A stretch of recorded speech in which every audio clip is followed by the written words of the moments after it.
Good afternoon. My name is Greg Wymer, and I'm part of GW-Woodcarving. Welcome to the International Association of Woodcarvers. All right. Good afternoon, everyone. Welcome to the International Association of Woodcarvers. Today is the 14th of June, 2025. I'm coming to you live from Knoxville, Tennessee, down here with JR. He's been gracious enough to lend his house to me. I taught a class down here at their show, or at their club in Knoxville this morning, and came over to JR's house so that we could do the meeting from here. So I just want to thank him for hosting today. And I know it's a little different than what it looks like when I'm at home. So just be aware, I'm not a Packers fan, but he is, and he's pretty serious about it. So go Packers, I guess, right, JR? Yeah, that's right. Cheesehead. Cheesehead, that's right. Today on our meeting, we've got a special guest that we're going to be getting to in just a second, Greg Wymer.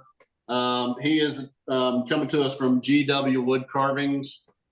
He is up in Colorado, and we look forward to having him on.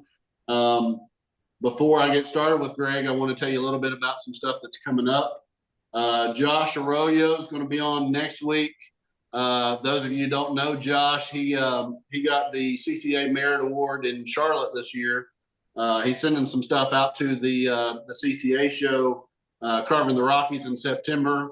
He's not able to make it out there because he's having a new baby, and that takes priority, of course. But he's going to be coming on to talk about how you can use, and this is kind of a maybe a controversial topic, but how to use AI to help design your project and then take that design into a carving.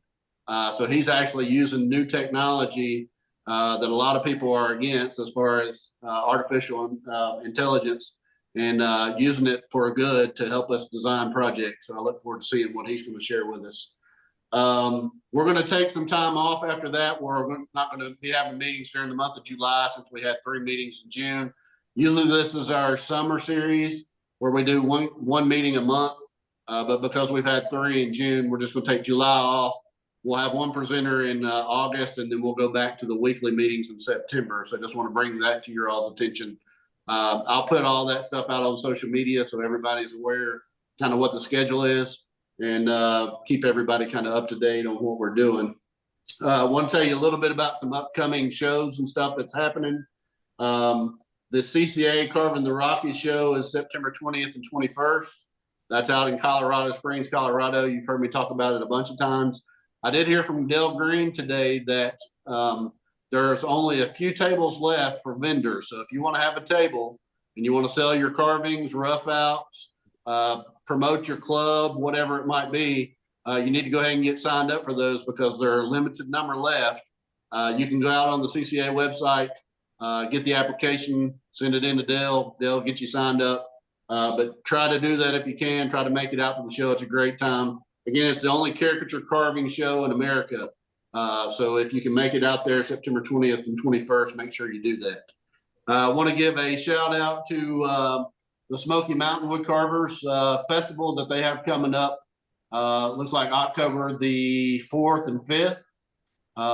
That's going to be in Sevierville, Tennessee.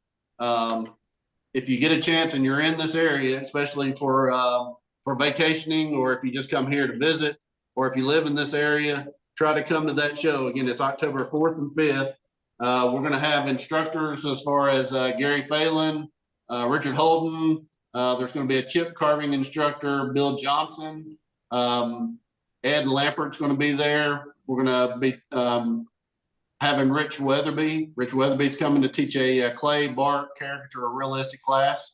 So it's really a great time to come out and, 1, participate in the show, and 2, participate in the seminar. So if you're interested in that, you can reach out to, who is the president? Me. Reach out to the show. Reach out to JR Hammerline. And again, that's in Sevierville, Tennessee, October the 4th and 5th. So put that on your calendar if you would. Before we get started, I've got 2 things I want to do. 1, we're going to be doing a knife auction today. GW Woodcarvings has donated a Helvey knife. This is a 1 3/4 inch figured Pernambuco wood knife. So everybody say that with me, Pernambuco. There's the knife. The blade is 1 3/4 inches. It's got a cap on it there at the end. Spalted Spanish oak cap, made by Helvey. Says Helvey there on the side, brand new knife. All the proceeds for this knife will go to benefit our meetings and support IAWC. So if you would put your bids in the chat, high bid will win. I'll call the auction at the end of the meeting, and we'll gather your information and get the invoice out to you for payment and that kind of thing. So again, thanks, Greg, for donating that knife and helping promote IAWC. The other thing I wanted to do is Dave Stetson's not with us. So Dave Levy this week is going to take over the words of wisdom, but this is going to be words of wisdom from the road by Dave Stetson, delivered by Dave Levy. So Dave, I'm going to go ahead and turn it over to you.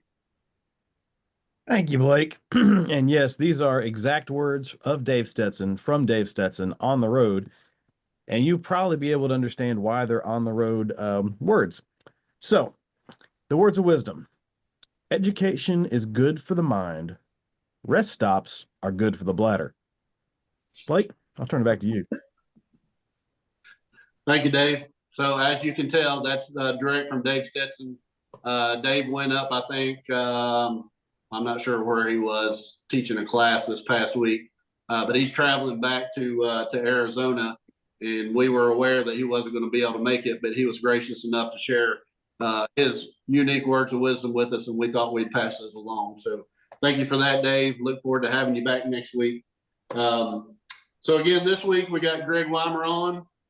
Greg's going to be talking to us about taking his own concept and taking it into a carving. So concept to carving and his process and how he goes through that. So Greg, I appreciate you coming on today. I look forward to this. I know you and I have talked about having you on for quite a while now. Greg's one of these guys that we've talked a lot on the internet but never met in person, and I'm definitely looking forward to what he's going to share. So I'll go ahead and turn it over to you, Greg. All right. Thanks, Blake. Appreciate it. So, well, good afternoon again. My name is Greg Wymer. GW-Woodcarvings. That's actually something relatively new, as I kind of put a name to my shop and that kind of thing. And really kind of start with just my story, my background. So I've been carving for probably a little over 25 years, going on 26 years here. And I started out when I was 35, so close to 27 years. And the way I got into it is there was a gentleman at my church named Don Fisher. And my wife and I, we were youth leaders at that church. And so we, did a lot with the youth. And then his son at the time was a high schooler, and got to know his son, Tim, quite well. And he and I did a lot of duck hunting together, some big hunter, fisherman kind of guy.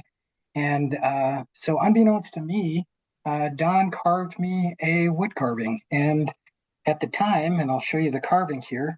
So this is kind of what got me into wood carving. And so basically it's a Norwegian flat plane style. And at the time I had a black lab named Gunner. And so he came over and set this in the driveway and said it was a gift for me. And I kind of was like, wow, that's fascinating. I'd never even entertained the thought before. And so I go, wow, Don, that's really cool. I'd love to learn how to do something like that. And so Don, he's kind of Scandinavian descent. He's like, so he goes, I think he's Norwegian. And he goes, well, are you serious? And I go, well, I could be. And he goes, well, my son never wanted to learn. So if you want to learn, I'll teach you. So we started carving on Thursday nights, and we started out with, I'm trying to think here, a couple little hillbillies. I think one's name is Rufus. I don't know what the woman's name is. Kind of didn't really, again, I don't know who the design was, but ended up starting to carve that. And then we carved a boot. And so a couple of different things just to get the technique down. And then we were part of the Southwest Minnesota Woodcarvers group. I quickly joined that. And so it was this group of about 10 guys that actually met in the shop, the wood shop at the Lind High School. And so we did a couple of different projects. We did a 3-piece nativity set out of butternut. It was terrible. I think Mary looks like a guy and Jesus looks somewhat ungodly. And so it just was what it was, but I still have it over here on a shelf because one thing I would tell any new carver is keep your first carvings because it's really going to show the progression from start to where you currently are at, or as you progress in the craft, you're going to actually be able to see how far you've come. But we also did a canvas back decoy. I did a decorative one out of butternut. And so that was pretty cool. And then my fourth carving, I believe, was this carving I did. And someone maybe in the chat, feel free to let me know. I think this is Tom Wolf's carvings, or design. I can't remember who did the golfers. But this was one of I think my fourth or fifth carving. And I remember bringing it to Don and saying, "Hey, Don, you want to critique it? What do you think?"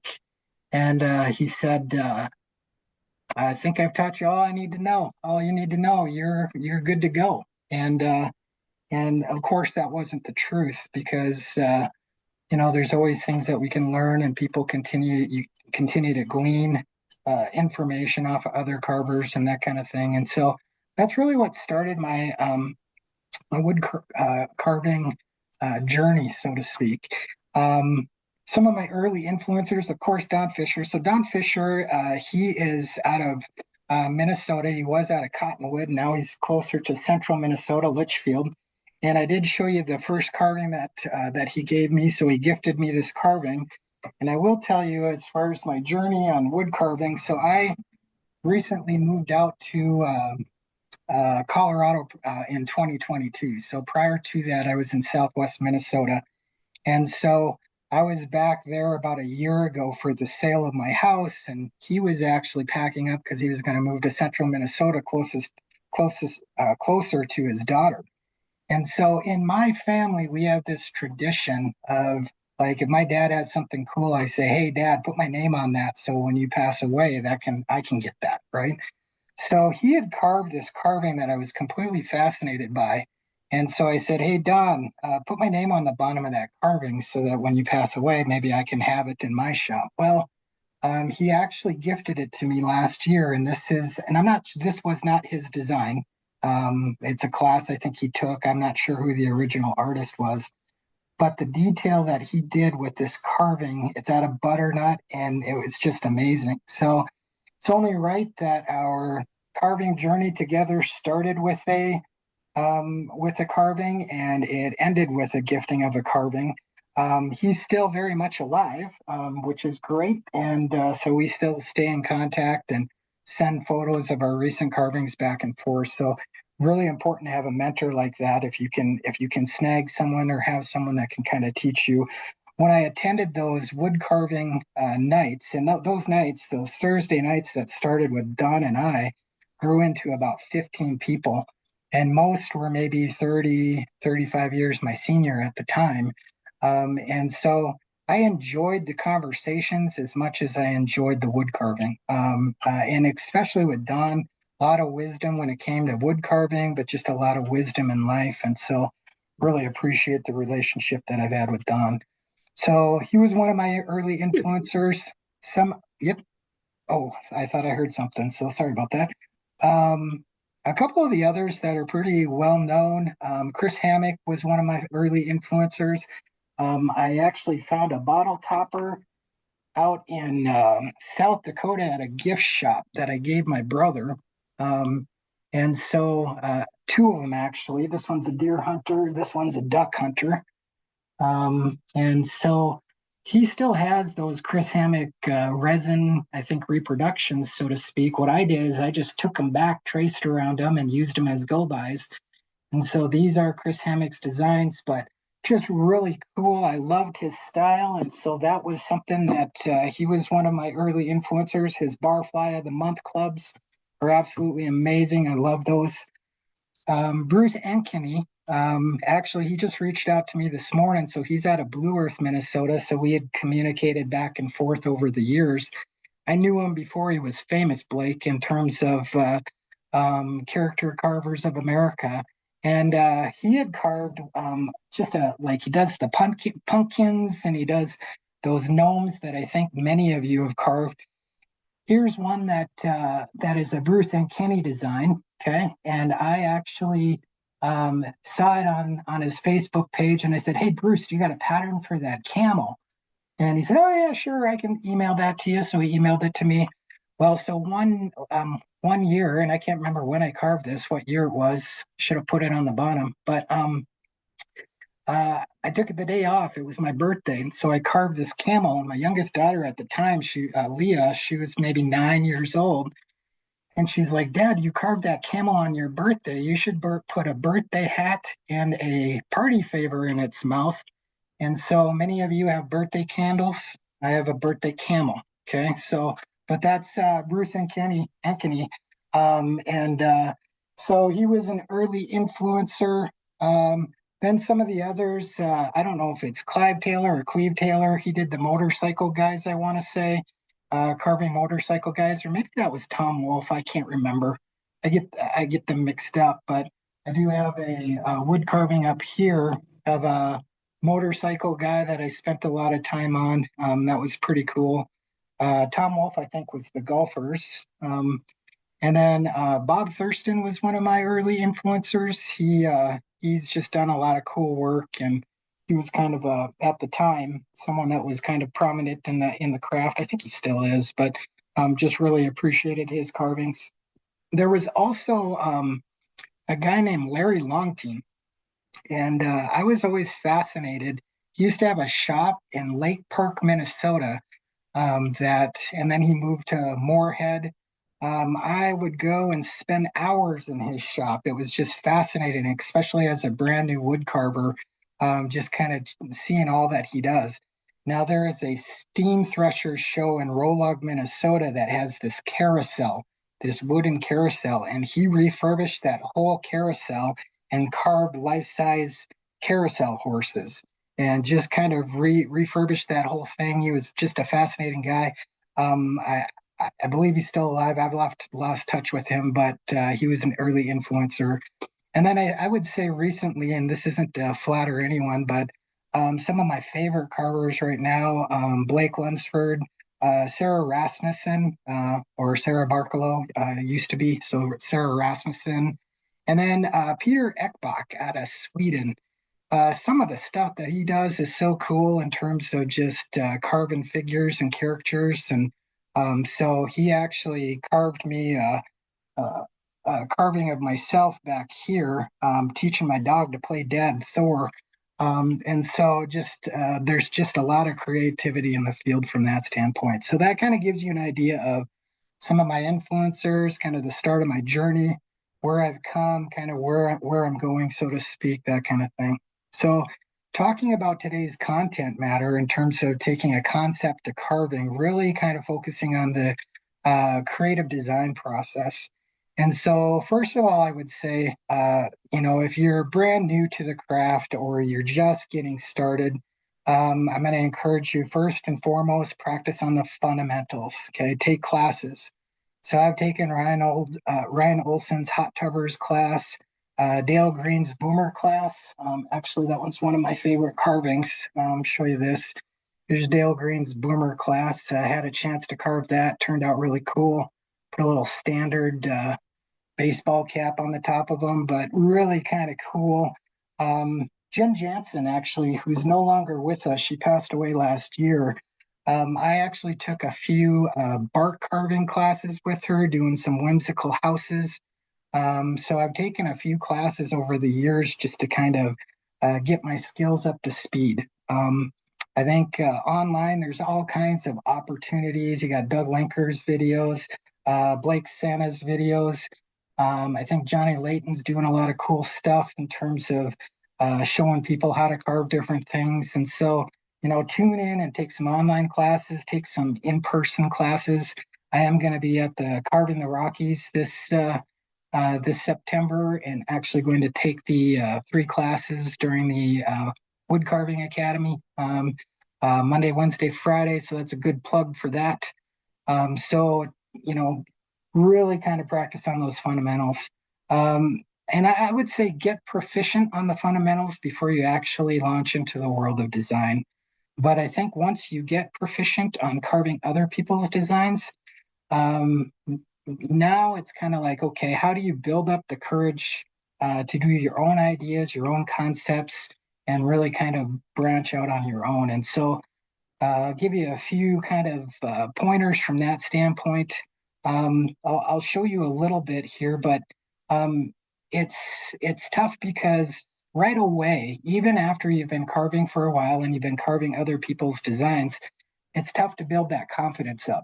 And I'm sure there's a few out there, as I was, that was kind of like, I don't really feel confident yet. That's okay. What I'm going to encourage you to do is actually start dabbling in design. And by that, what I mean is maybe taking someone else's design or pattern and making it your own. And so I've got a couple examples of that. So Bob Thurston, I mentioned him before. So he actually carved, did a design or a pattern that's basically a wood carving light. So you take this to shows. And so if you're in a carving class, you can actually shine some additional light on your carving if the light's kind of dim. So I took his pattern and I made a mini me. Okay. So my kids, actually, I used to have those sunglasses. I even used to have those swim trunks. I don't know if I had that shirt, but it's a pretty cool shirt. And so my kids, when I got done carving it, they're like, Dad, you nailed it. That's spot on. And so taking someone else's pattern or design and kind of putting your own twist to it. Okay. And so that's maybe the first part in dabbling with design. I will say this, there's got to be some benefit to looking at this ugly mug in the mirror every day. That's the benefit right there. Okay. So that was Bob Thurston's design, his rough out, so to speak, and I just made it my own. Another one that I recently did here is a Don Fisher rough out design. I call this one Jerome the Gnome. A lot of times I ask my kids to name my carvings, and so my youngest daughter, she's now 22. She's going to get married next year, but she still comes up with awesome ideas or awesome names. She actually has named all of our dogs as well. But so Jerome the Gnome. So I bought this rough out from him with no instructions, right?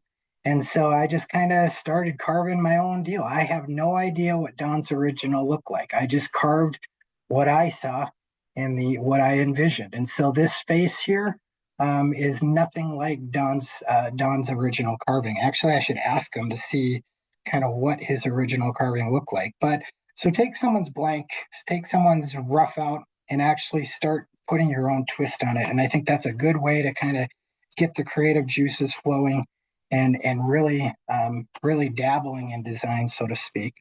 But then when you're really ready to kind of start launching out, so to speak, what I would encourage you to do is actually take a class. Okay. I've been in communication with Chris a couple of times, Chris Hammock, and I'm hoping within the next year or so here to take his design class down in Mexico. I think no matter what skill set you're at, and I've seen this even with some of the more proficient carvers in the community, they're still taking classes. Okay. There's always something to learn. They're still taking design classes, that kind of thing, to help kind of push them to that next level. And so we briefly talked about, or Blake briefly talked about Chris Hammock's design class, but definitely want to do that because that's going to really start to kind of help me move in a more quicker, more faster direction. So with that, so as you start to think about designs and designing your own carvings, one of the things I'm going to tell you is, get a small notebook. okay, and start jotting down ideas. Okay. What are you interested in? Concepts, ideas, what are you passionate about? Okay. Now, what I would say is when you're starting out in design, start carving things that you absolutely love and that you know. So carve what you know. One, I think it makes it more enjoyable. Two, I think I end up being a little bit more meticulous about the end result. And I can also better envision the end result because I know the subject matter. So one of the carvings that I'm going to talk about here later is my nothing fishy going on here wood carving, and it's an ice fishing scene. So I love ice fishing, and my father-in-law and I, we've actually spent many hours up at Lake of the Woods. And if you don't know where that is, in the Chimney Stack in Minnesota. So when you look at the state of Minnesota, there's the Chimney Stack. That is a big lake up there, and it's shared by Canada, and it's called Lake of the Woods. And so I've done a lot of ice fishing, just fishing in general. I've done spearing up there. And so I absolutely love that sport. And so that's really where the concept for my ice fishing sculpture or wood carving really kind of took its roots. And so I was jotting down things that I wanted to do there. And I'll kind of talk about the progression of that in a little bit. I do also, written down in that notebook, I do have a spearing carving that's floating around in my head. I can kind of see it. And so I'm thinking that's in the future down the road. So the other thing about design, what I would say is once you kind of get an idea of the direction that you want to go in terms of taking this concept that you have in your mind and turning it into a carving, you really need to study up on what you're about to carve. You have to be able to see or envision what you're going to carve. I was watching actually, I believe Jack Laurie, he does 5 fast questions, and probably about a month and a half ago or 2 months ago, or whatever, he had a chainsaw carver named Taylor White on there, and she had someone come up to her and say, how do you start carving a sea turtle? And her response was actually really great. She said, I have spent hours and hours and hours studying what a sea turtle looks like. So when I go to make that cut with my chainsaw, I already know what I'm carving. I can see it in my mind. And so doing that, making sure that you put an ample amount of time in the ideation process, the research process, the design process, before you even put, knife to wood, really kind of having that concept kind of set out in your mind. And then I would say enjoy the creative process. So a lot of times I'll have this idea of what I'm going for. And oftentimes my end results are different than what I had envisioned in the beginning. And that's okay. And actually, many times my carvings turn out better because I keep considering, okay, what can I add to this? What can I do to make this better? So on and so forth. Also, and I know a lot of people say this, and I would agree to a certain extent, you don't have to be someone who's proficient in drawing. It helps. And I've taken a few drawing classes back in college, and so I have that ability to sketch things out. But many times when I'm actually designing a project, I'm doing really rough sketches, okay? I just want to have the outline, the profiles, that kind of thing. And then I add the details later on. There's other people that kind of take a different perspective on that, and they take a lot of time with either the claymation, if they decide to do that, or their sketches and their drawings so that they have things exactly kind of laid out. I'm more looking for kind of the form of it all, the profiles, that kind of thing, and then I take it from there as I kind of consider a design. But I will say that I have many pictures of the subject matter. So I go out on the internet, I scour the internet for, if I'm doing an ice fisherman sitting on a lake on a bucket, I Google ice fisherman sitting on a lake in the bucket. And I print off just a ton of pictures so that I can kind of start to see, okay, how do I want this image to work, that kind of thing? How do I want this carving to look? And so I'll briefly show that. There's two other things that have recently kind of get used. Well, this isn't recent, but for those of you starting, make sure that you get graphing paper, you know, that's got the lines and the squares and that kind of thing. You can actually just go, and I think that's what I did. I went out onto the internet and I said, image of graphing paper. And so this popped up and I printed off like 50 sheets. So gives me the ability just to trace things out, do all of that sort of stuff. But the other thing I invested in was a go by. So this is sticky bones, okay? And this, you can bend him and shape him however you want. And I think this is also key to design as you're kind of creating a project, at least it is for me. And this has been floating around in my head, a guy stubbing his toe. And so that's kind of what you're seeing there is a guy grabbing his big toe. And so I've formed him into that kind of pose. So then once I get him formed like this, I'm going to take a picture, a side profile picture, and I'm going to take a front profile picture. Okay. And then I'm going to actually go to that picture that I've taken and maybe put some flesh to bones, so to speak, and kind of trace that out. Or maybe I'll cut it out and then put it on the graphing paper. And then I'll add details to it, that kind of thing. But having a super, you know, a go by like this is Sticky Bones. I think he cost me maybe, I don't even know, $20, $25 on the internet. You can find those on eBay or Amazon. And again, it's Sticky Bones. And basically he's magnetic, so he sticks to this magnetic plate. And so having the ability to kind of have a go by like that is good as well. So one other thing, and I won't share too much about it because I don't want to steal Josh's thunder, but I also have dabbled just a little bit in AI as I'm trying to come up with a concept or process. And so that's all I'll say. It's a great tool that gives you the ability to kind of start to think about some creativity or kind of how you want a particular carving to turn out. And I will let Josh next week, and I'm actually looking forward to tuning into that because I'm interested in kind of gleaning some information from there. But so I'm going to start talking about a couple of carvings here. So the first one is Nothing Fishy Going On. And that was in all of these advertisements that Blake sent out. And Blake, thanks for sending those out and advertising this week. This is my ice fishing guy. Okay.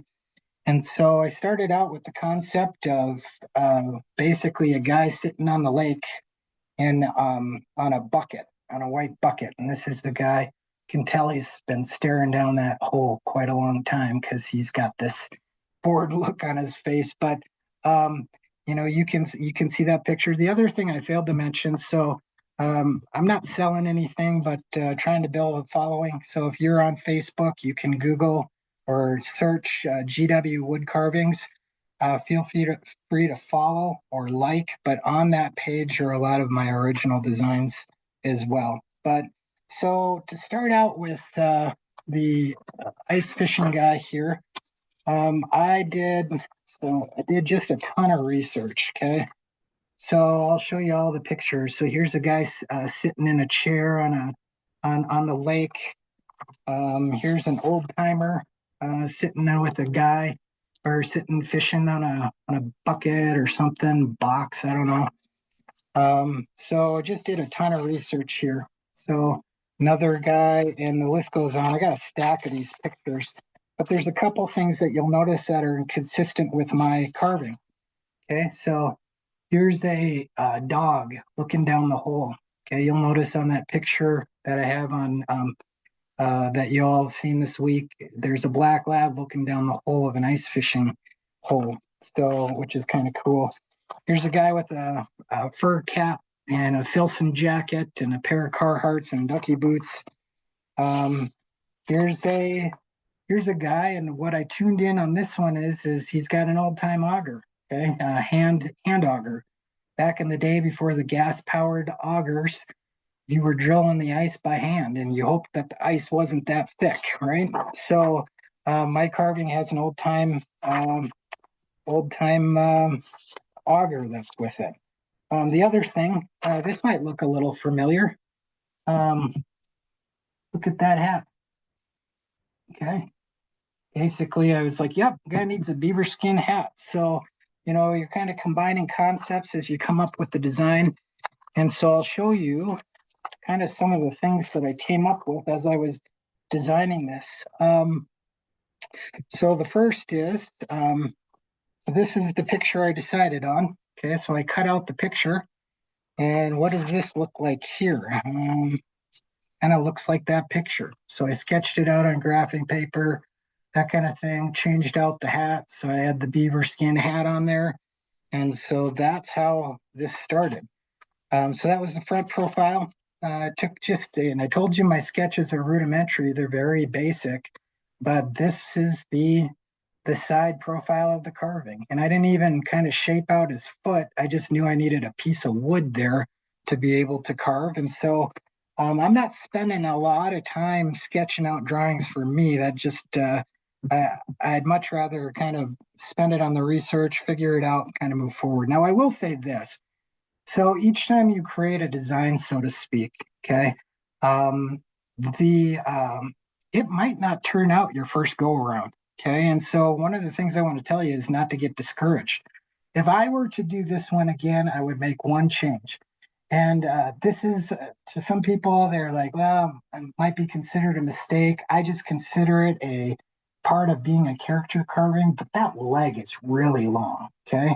But you embellish things on character carvers. Plus, it gives a great perspective of depth from the front, right? And so, anyway, basically, that was kind of the concept for this guy. But as I was carving him, I had some things cross my mind. Okay. So, of course, got the couple of dogs. So, this guy has two black labs. This one's staring down the hole, waiting in anticipation for the fish to pull up. This one actually is playing on the ice with a fish that's flopping around. And by the ice, you'll probably notice in that picture that was sent out, I bought I don't know, 16-inch by 5-inch plexiglass that's an inch thick. And I used that as the shelf. And so I attached it to the wall, drilled a couple holes in it. I have a tip up going down one hole. I created all of the, underneath the shelf, you're going to notice are fish that are suspended from fish line. So I carved a couple crappie, carved a couple of walleye, carved a couple of muskie. Actually, northern pike muskies have stripes on them, so a couple northern pikes. This one, actually, my dog Thor, it fell off the shelf and he kind of gnawed on it. But I tell people most muskies kind of bite on each other anyway, so it just kind of makes it look a little bit more realistic having your dog chew on it. So, but I rescued that from his mouth. Let's see here. Of course, he needs, in order to go ice fishing, needs an old time toboggan. So I made an old time toboggan, a little wooden box out of butternut that's got some gear in it. Here is that ice auger, so to speak, hand ice auger. Oops. And then let's see here. And of course, no ice fishing scene is complete without a Coleman cooler with Doritos and pop. And he's got a little half-eaten sandwich balancing on the side of the Coleman cooler. So this is kind of what I'm talking about as you are carving a concept, taking a concept and turning it into a carving. What can you do to draw your audience into that carving? I could have just carved an ice fisherman on a bucket and that could be good. And a lot of times that's great. But someone's looking at that carving, they maybe will look at it for 10, 15 seconds and go, oh yeah, that's really cool. Whereas if you're kind of creating an entire concept or scene, it basically gives you the ability to kind of captivate their mind and really kind of get them to envision what it's like actually ice fishing on Lake of the Woods. I also carved about 5 or 6 of these trees that are actually attached to the shelf that are in the background. So the shelf behind it is white. And so anyway, And then finally, a couple of other things that I did. Of course, needs a little ice skimmer for the ice hole, and then basically a little tackle box. So that's kind of the concept that I had as I was creating that carving. And I love the creative process because it started out with a guy just carving on a bucket.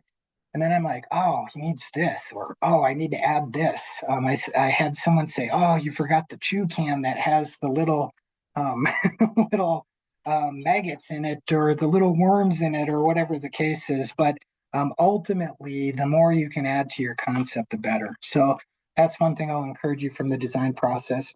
Now, the next one that I'm going to talk about is the Ollie project. And the Ollie project was actually I had a buddy whose dog passed away, and so his dog was a German Shorthaired, and this is actually a picture of his dog. And so I took that picture and enlarged it and cut out around it, so I got a good side profile. And so this is that German Shorthaired pointer that I started with.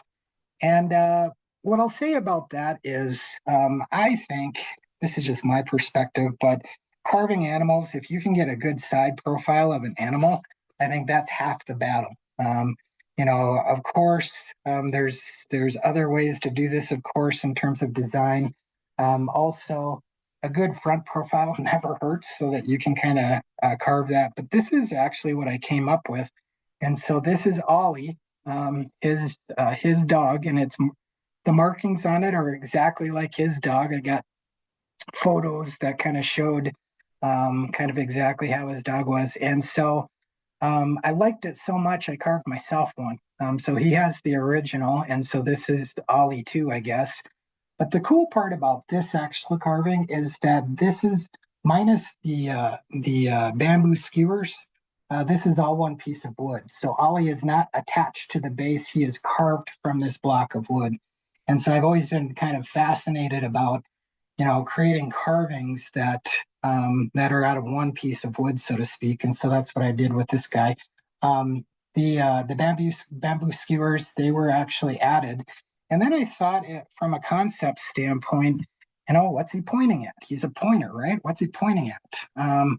So basically, I added a couple pheasants. Okay, so I got a pheasant in a hide and one that's flying away. And so now you really see a lot of energy. He's poised, he's pointing. And then you see a pheasant that's escaping, and you got a pheasant in the hide. And so a kind of creative concept in terms of adding some things to really add movement and creativity to your carving. But likewise, and I could show you, but I won't. I've got a ton of pictures on German short-haired pointers that I studied and looked at and kind of figure out, okay, how is this guy supposed to look from the front, from the back, from the side? So really kind of doing that sort of thing. So the next carving that I'm going to talk about is one that I got quite a few likes on Facebook. He's a pretty well-known character. And this one came about because my wife's like, so you really need to carve the Grinch. And so I'm like, okay. So this is Grinch and Max, and he is on his sleigh, and he's not attached. So I've got to hold him kind of uniquely. But so with the Grinch and how I came about carving him, really it was extremely basic. And I tell people, so like with Max the dog, basically I just started with these two simple photos, or not really photos, but carvings, so to speak. Sorry. Hold on. There we go. Maybe. All right. So here's what I started with, and so I just put the front profile on the front of a block and cut him out on a bandsaw, so he was completely flat. And then from there, I just started to sketch out the side profile. I did that on the block where his arms are going to be in the middle of his body. So basically, I just, on the side of the wood, I just started to, put where I figured the arms were going to be, and the hands and that kind of thing. And so just briefly sketching, so to speak. then here's the side profile of Max. Okay, so that's what I use to carve Max. And then as far as the sleigh, I went out online and I found a cartoon print of the Grinch's sleigh, and I just enlarged it. And so this is the sleigh that I have as a base for the Grinch and Max. So I just basically, not my design, so to speak, but that's how I kind of came up with carving him. Now pay attention to this because I'm going to show you another carving here, but pay attention to the sleigh. Okay. So the sleigh was actually too wide, so I actually had to cut a part of that sleigh off. The sleigh's out of butternut, and the Grinch and the Max are out of basswood. But, and this is where I have to step off camera for a second. This is a recent carving that I did, and this is Gru from Despicable Me. Okay. And basically, my kids, the story behind this one, when they were younger and Despicable Me 1 came out, I think they're on the 4th or 5th edition now. They came back from the movie theater and they were like, Dad, you've got to come see this movie. It's so funny. And yeah, how good can it be? It's a cartoon. So they twisted my arm and I went, and Steve Carell is just hilarious and he does just a wonderful job as far as a Gru. And so I actually started to carve this just this last year in honor of my kids. They all love it. And he basically says, I'm going to steal the moon. And so that's the concept behind that one. Now, here's parts of the Grinch's sleigh. So one thing I will tell you, don't throw anything away. I've got a big box of like just all kinds of scraps because I never know when I'm going to be able to use it. But those pillars, it gives it a kind of a evil, kind of cartoonish look. And so sure enough, that's what I use to actually to support the sign there. So with Gru, it's the same thing. I just printed up a bunch of cartoon pictures. So there again, kind of doing the research. I should add a minion, but I haven't added the minion yet. But these are some of the pictures. Here's a side profile, so I knew exactly what Gru's head looked like. So, again, doing your research, this is actually what's kind of the pose. But what happened is that I actually adjusted it a little bit. So you'll see. This is my rudimentary sketch. This is what I used as a pattern. So I wanted his arm to stick straighter up like he was pointing back at the moon. And then I just added skinny legs and feet and really kind of went from there. And then I found a side profile and I just made sure both the side profile and the front profile were the same height. Okay. It doesn't look like that, but when you get them together, they're the same height. And so that's what I did in terms of kind of getting a good side profile and good front profile. So that's what I did there.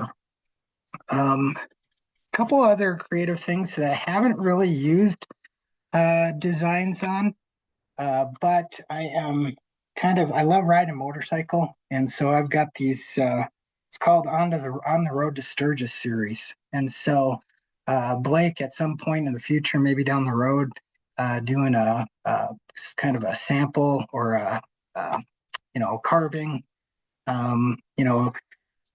Another International Association of Woodcarvers, maybe next year or whatever. I could kind of do a tutorial or so on and so forth from that standpoint. But the cool thing about these is, one, it gives you just practice carving faces, and I know that. One of the things about these that I think for especially beginners, a lot of times you hear the comment, I struggle with eyes. I really struggle with eyes. I don't really struggle with eyes, but these actually, you don't have to worry about it because they all actually have sunglasses on. So it makes it really easy to carve them, sunglasses or goggles. And so I just keep adding to it. And so I think there was a picture in one of the advertisements that showed these. But they're a lot of fun and kind of something that recently I've kind of created and designed, and nothing really complicated, but still a lot of fun to carve.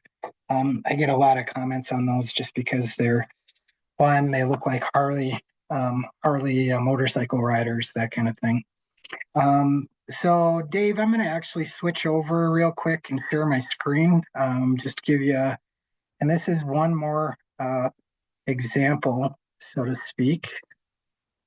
Let's see here, share. All right, I'm going to actually minimize this. Tell me if you can see it. Yeah, we can see it. Okay, great. So, so this one is actually called, I guess the cow isn't going to milk itself. And the story behind this one, probably about a month ago, I had my Uncle Tom reach out to me, and it was going to be my Uncle Bob's 90th birthday. And so, like 3 days before his birthday, he calls me and says, "Hey, can you make a wood carving for Uncle Bob for his birthday?" And I'm like, "In 3 days? No." But so it took me maybe a week or so to carve this. And one of the things I want to kind of talk about here is that, so with the wood carving of the dairy farmer there with the old time hat, I didn't have time to research dairy farmers, that kind of thing. And so what I did was actually, so Don Fisher, again, my mentor and teacher, I had purchased a couple of rough outs. One was of Ole and one was of Lena. And I looked at Ole and I go, this has the appropriate slouch for a dairy farmer. And so I just basically sketched out a different design totally using that rough out. And that's what I came up with, is this old time dairy farmer. And on the back it says Foremost Dairies on the back of his jacket. He's got the big muck boots on that when he's slopping through cow manure, that kind of thing. The cow, actually, I just got a couple of pictures from the internet and got a great side profile, a great front profile. And so just started carving away from that standpoint. Comes full with a 3-legged stool and a old time milk can. I think there's a picture of it in process. Let me see. Here's the end result right here. And so there again is a combination of maybe using someone else's rough out and then carving it completely different. It doesn't look anything like Ole. He actually had a big top hat on and, thicker Filson jacket and things like that, and then add to it. And so this was a carving that I created for my Uncle Bob's 90th birthday. So anyway, there's some ideas on taking, folks' what do you call it? Folks' rough outs or patterns and kind of creating your own thing. So the final thing I'll probably say here and then turn it back over to you, Blake, is kind of finishing techniques. And you'll notice that my finishing techniques in terms of painting, I like to do light coats for the most part. I water down like most, well, not most. Some people like thick and shiny paint.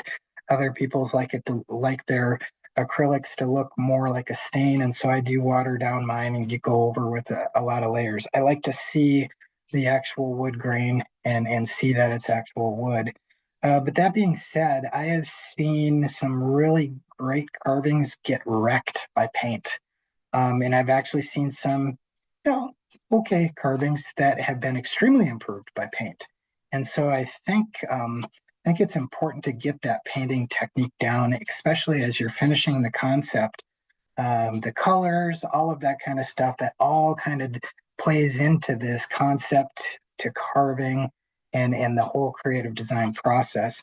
I think I heard Dave Stetson once say that there's so many ways to paint a carving that it doesn't really pay to kind of figure out what you want or what your style is by trial and error. But his suggestion is to actually find someone whose carvings you actually really like what they look like in terms of the end product, and just reach out to them and ask them how they do their painting. And so that's probably some of the best advice that I've gotten over the years, because starting out, I carve my paintings really thick. I think even with this golfer here, it's one of the originals. He's pretty thick. You can't really tell that there's wood or wood grain behind that, so to speak. And so it has changed over the years, but I've really liked the kind of the more the stain look, that kind of thing. And so that's more of the approach I've taken in the last few years here. But most wood carvers, I will say this, most wood carvers that I know, if you reach out to them and say, hey, I really like this carving or that carving, can you tell me a little bit about the technique that you use to paint it? Oh yeah, they'll jump online, they'll do a Zoom call, maybe just a video call and really kind of walk you through the process. And so that's what this community is not only known for, but really great about. And that is really helping other wood carvers improve. So with that, that is kind of the presentation that I have, Blake. I'm not sure if there were any questions in the chat or anything like that. Did you hear me, Blake? You see any questions in the chat, Blake? There is no questions in the chat other than just comments about the dog. They love the dog and the dog carving. Do you have a favorite? Somebody's asking about that. Yeah, I've got a couple favorites actually. So one of my favorites is Ollie, the Ollie project. One, just because I carved my buddy's dog, but I just loved how that one turned out. I have actually one up on the shelf here that I didn't show. This is not my design, but there is a wood carver. So I love dachshunds. We're a dachshund family, and so this is a little Bavarian and his sausage dog here. And this is something that you would figure you'd find in some sort of gift shop in Germany. Anyway, I don't kind of blurry. I apologize for that. I don't know if you can see it. But this one was a carver out of Germany that I saw her carve it, or I saw a carving of this. And so I actually printed off that picture and carved it. And it actually looks like me with my little dog Thor. And so I like this one. This one usually sits at my desk at work. I did reach out to her and tell her, I said, hey, I love that carving. I carved one for myself. And I said, I hope you don't mind. And she goes, nope, just as long as you don't reproduce it. And I'm like, nope, this is mine just for my desk. And so I've liked that one. I'll give you a sneak peek as well. So this one actually is one that I just carved, and this is going to be entered into the Carve in the Rockies Pirate Contest. And so this one is the little skeleton pirate with a parrot and a treasure chest. And then I really liked how the palm tree turned out. That just turned out really cool.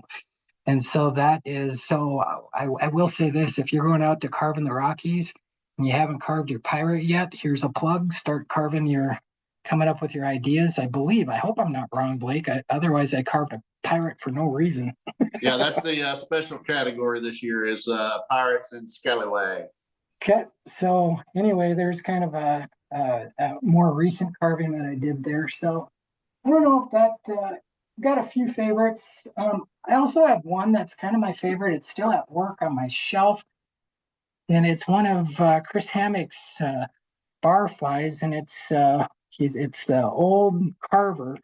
Kind of in a yellow shirt with gray hair, and he's got glasses, and he's carving a cowboy.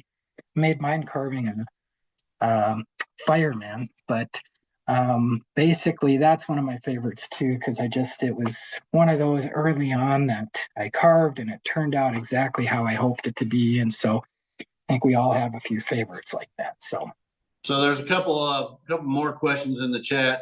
Ken Kuhar wants to know if you glue your pictures to cardboard for your designs, I guess more to keep them later, or what's the process as far as taking it from either the drawing or the picture before you cut it out on the bandsaw?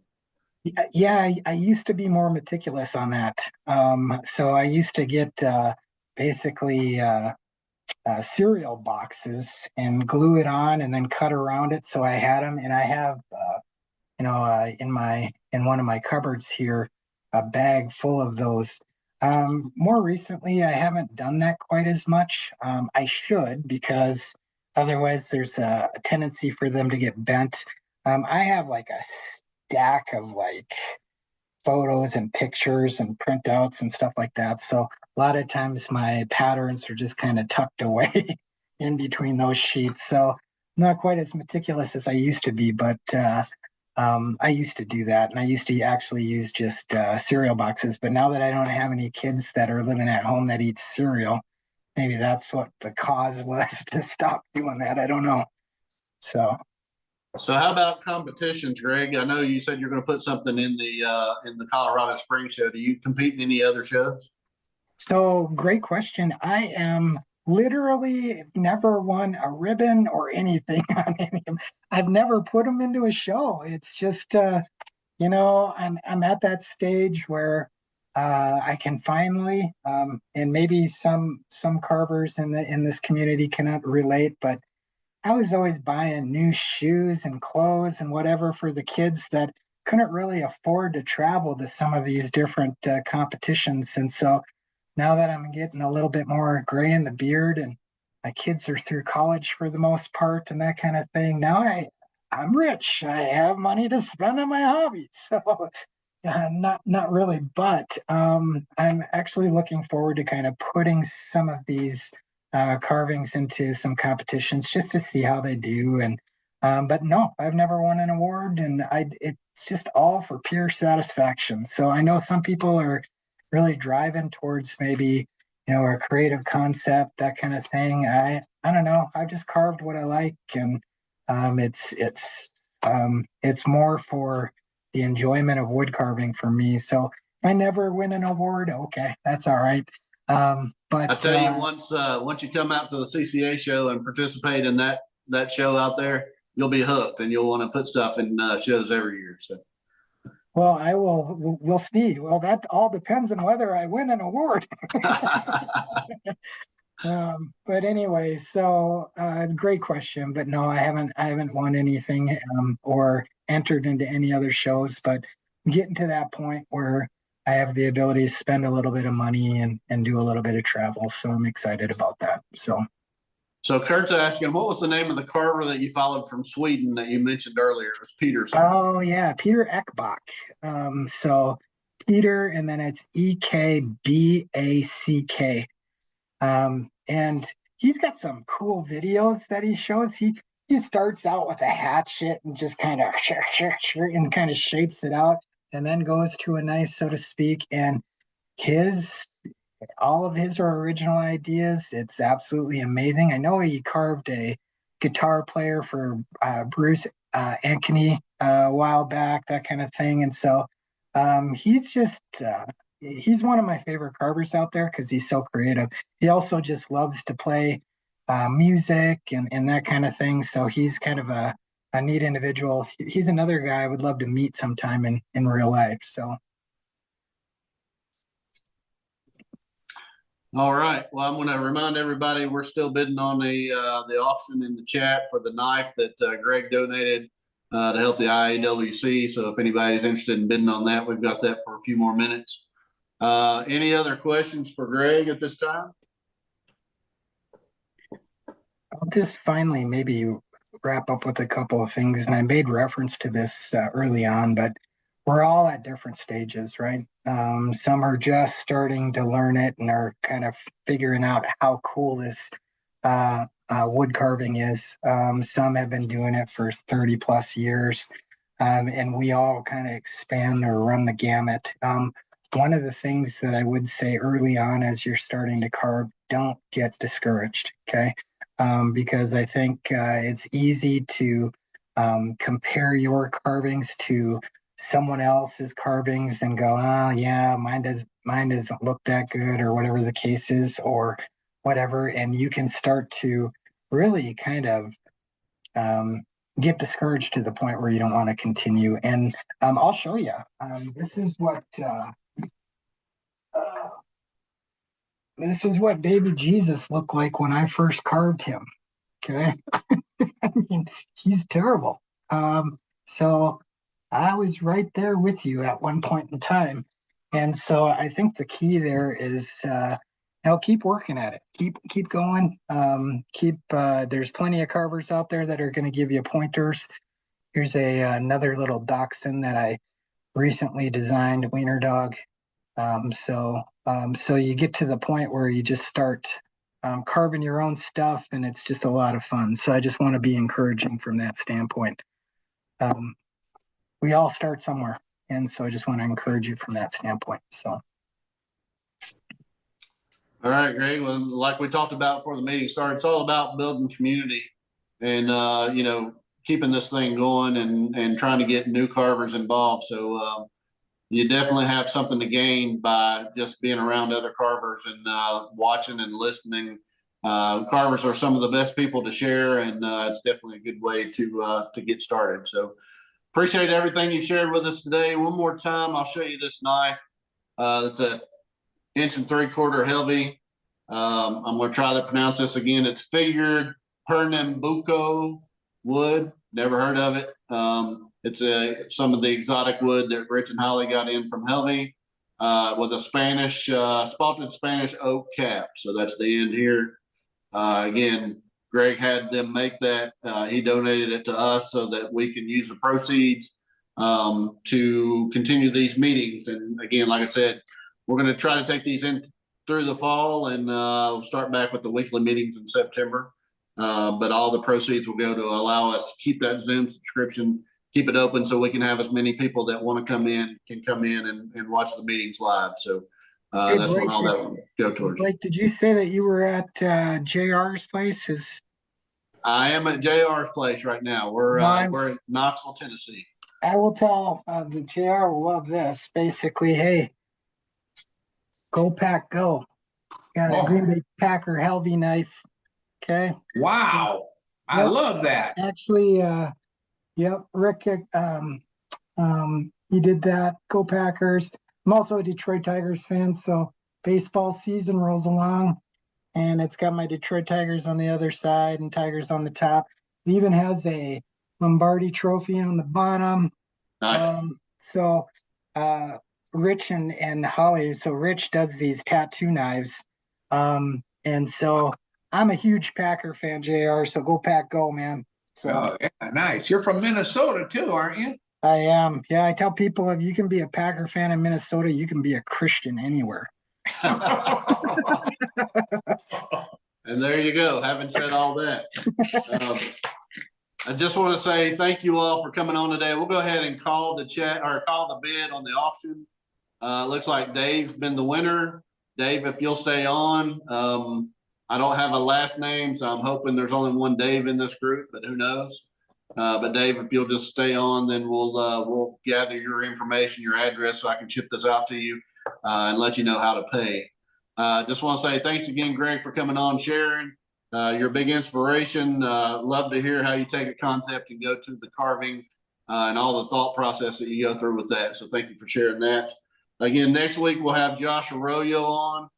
He's going to be coming to us from Florida, and he's going to be talking about using AI to create patterns for your carvings and come up with unique ideas. So that should be an interesting meeting. Again, just want to say thank you all for joining us with the International Association of Woodcarvers. We'll see you all next Saturday, 3 p.m. Eastern Standard Time. Thank you all.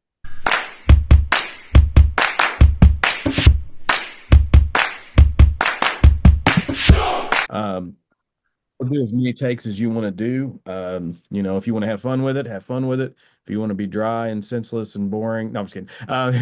However you want to do it, just intro, have a good time, and just make sure, welcome to the International Association of Woodcarvers, and then we'll kick it off and go. So I'm going to mute myself, and you'll have as many times as you want to go. So you may go.